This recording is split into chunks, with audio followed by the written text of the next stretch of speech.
What channels were you watching that led you to the idea of being able to make these commentary videos? Because I kind of look at your channel as being like the Warren Chirac, but for the JBP. It's funny. I used to think about the Warren Podrack. Like I used to think about something That would like be a good name. That would actually be a very viral name if you had chosen that. So I have to shout out Schick's Move. I mean, I remember looking at his channels around the time of the breakup with Rory Maul and Joe, and I would be like looking for stuff, and I was like, I couldn't find anything on it. So I was like, let me become the content that I wanted to watch.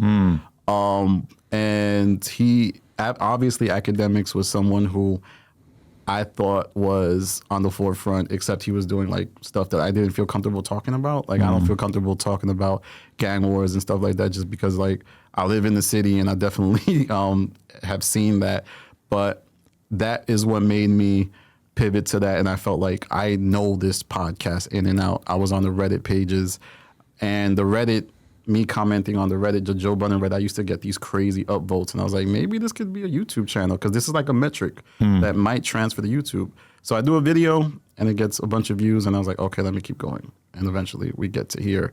But my knowledge, my pre-existing knowledge, also my media background from years ago when I was in college, I used to do radio shows, I had a TV show. So there was a bit of blueprint that I had to phone on. Is it kind of nerve-wracking having the world see you and see your face talking? Because like even for me, it's almost kind of weird hearing your voice that I've watched in so many of these YouTube clips and seeing it actually come out of a human face. It's kind of like a weird experience. I'm assuming that like you probably are thinking about that a little bit too. Is like, damn, this is like kind of weird. Like, did you always assume that you were going to do a face reveal at some point or not? Yeah, I had to do a face reveal. I mean, Joe Budden tweeted my picture out. That was messed up, Joe. Okay.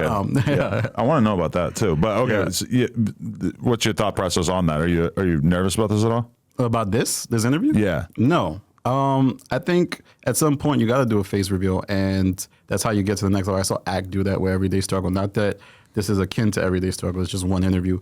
But no. I am not afraid of what I do. I think I'm largely respectful, and I feel like maybe you might see that. Like I feel some other people who make content about other podcasters be going in.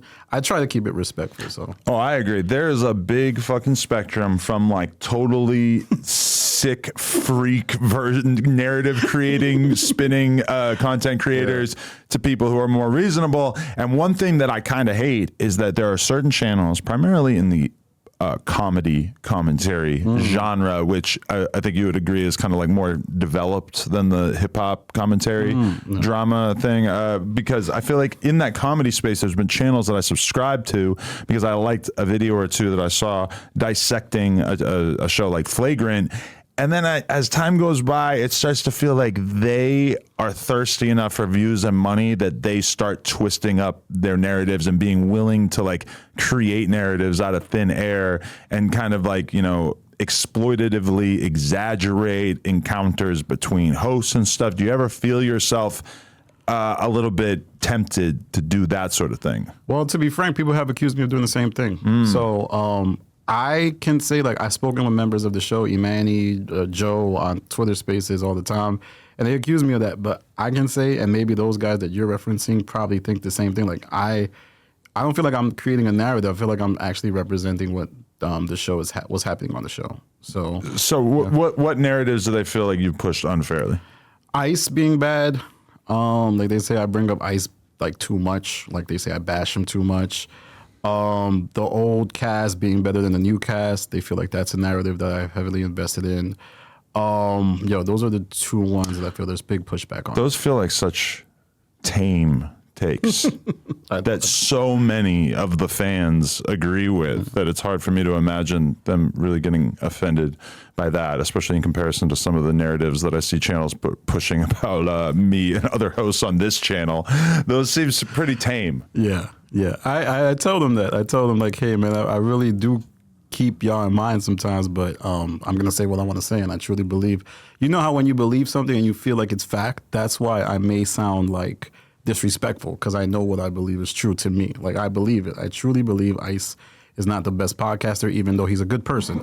And I truly believe Rory, Maul, and Joe were the best version of the Joe Budden podcast that ever was and probably likely ever will be. What should Ice do to get better? Well, I feel like he is getting better. I think he's getting more informed. He used to be someone where the conversation would go to die, he would seem like, I remember there was this one, I always bring this one back up, where he was on the podcast and he says his girl bought him a gift, right? And then Joe asked him, what did your girl buy you? And he's like, oh, I don't want to talk about that. So those types of things would happen often. And I would say that. And then on top of this, other members of the show seem to be critical of ICE.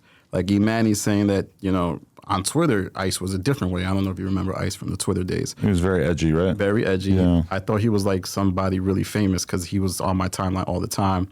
And then Ish saying that it's hard to crack on ICE because he's very sensitive. So those are the two. Those are being less sensitive, being able to take criticisms, and being able to defend his points, because it seems like when he's challenged on his points, he gets a little bit topsy-turvy. He looks disinterested, and he's like, I just said it, just deal with it, type of thing.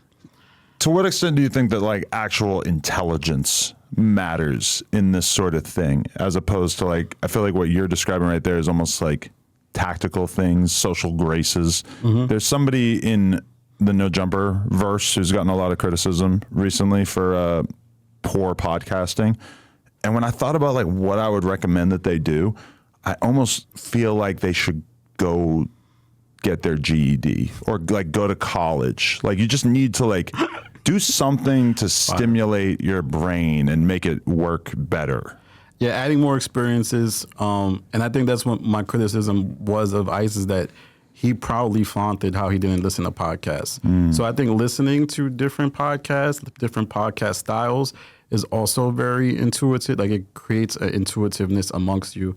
Like if you listen to Rogan, if you listen to Schultz, and then you think about and you listen back. And that's my biggest criticism of the current pod, is how they flaunt, how they don't listen to the pod. Like that's just weird to me. Yeah. So I think that would help grow ICE as well. I feel like one thing that I'm kind of jealous of with the Joe Budden podcast is that it feels like they have, since they only really do one thing, they are able to spend a lot more time working on that thing. Whereas like for me, when we film the No Jumper show, it's like I fucking record 2 podcasts or whatever other content I have to do that day, and then I'm immediately on thinking about the people I have to interview the next day. So it's very difficult for us to really like drill down and point out things. Like one thing I would love to do that I just straight up do not have time to do is I would love to just like rewatch the podcast, find moments of awkwardness or greatness, take notes, pull the dudes in, sit there and say, okay, watch this moment. Watch how you interrupted this person right at this point when they were telling this story and it fucked up the whole flow of the show. Or look at right here how this moment could have been better, or what you did was so good. Not just negative, but positive as well. But it's just so hard for me to fucking find enough time, especially when it does not make really much sense for me from a financial standpoint to like put that much time into the chemistry between the hosts. But I do feel like if you really, really want the chemistry between hosts to be great, that is the kind of thing that it's probably worth investing time into.